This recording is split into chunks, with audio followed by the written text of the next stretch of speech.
What I wanted to talk to you about this time a bit was in your book, you break it into various sections, and you go through the origins of where the whole woke ideology started, and then what are the dogmas of it. But there's a section on indoctrination I wanted to ask you about because of what we've seen in the last maybe 6 months here in the United States. I don't know what's happening around the rest of the world.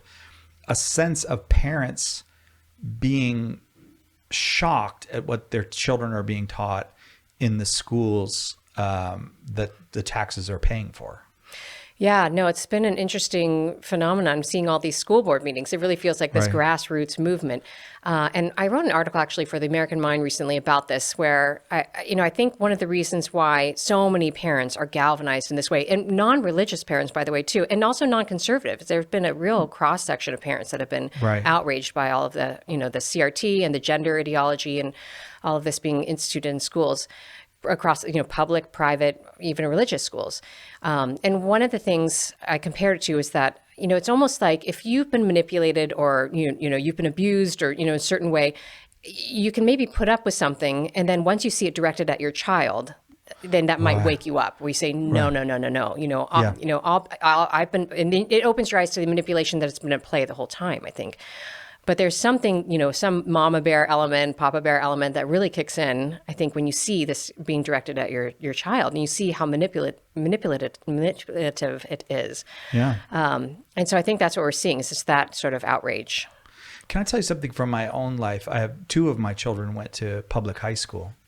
And I regret now that I thought that our family catechesis and our, the Catholic schooling they had gotten and the Catholic family would be powerful enough to sort of be an inoculation. And I feel now looking back on it, was I arrogant and foolish? Because actually it wasn't powerful enough. Both of these daughters, through the experience of California public schools, which now I feel almost embarrassed that I didn't think more deeply about this, they really got kind of morally harmed by what they were taught. And I'm left with regrets about that.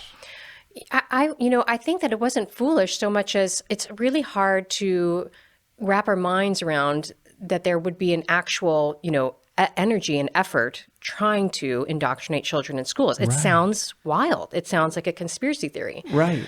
But it's right there in the literature. If you follow the lineage of, the movement, when they realized they were not going to have an actual revolution in the streets, decided, well, we'll just move over to the K through 12. To multiple institutions, but the school system was really particularly targeted. And I think we've gotten used to that in colleges, but I think it took us a long time to realize that this was actually happening in K through 12 too. Yeah. And aggressively so. And very powerfully so. It's not like, it's effective. You always got that teacher who thinks they're smarter than the parents and they're the friend of the students. And, so they have this kind of influence, but it's not just one teacher. Yeah. It's systematic. Yeah. It's training kids to look at the world through a very particular filter that I think is really compelling. And I think, you can see how children influenced each other, or teenagers influence each other towards this in their own social dynamics. So, for example, I don't know if most of us probably have had the experience where someone used some pain or, some trauma in their past or some, sort of victim identification as being a bit of a bludgeon, where they'll want to silence you and say, you haven't experienced the suffering that I have. You have not walked in my shoes. And there's something true there, right? Of course, I haven't experienced that, that suffering.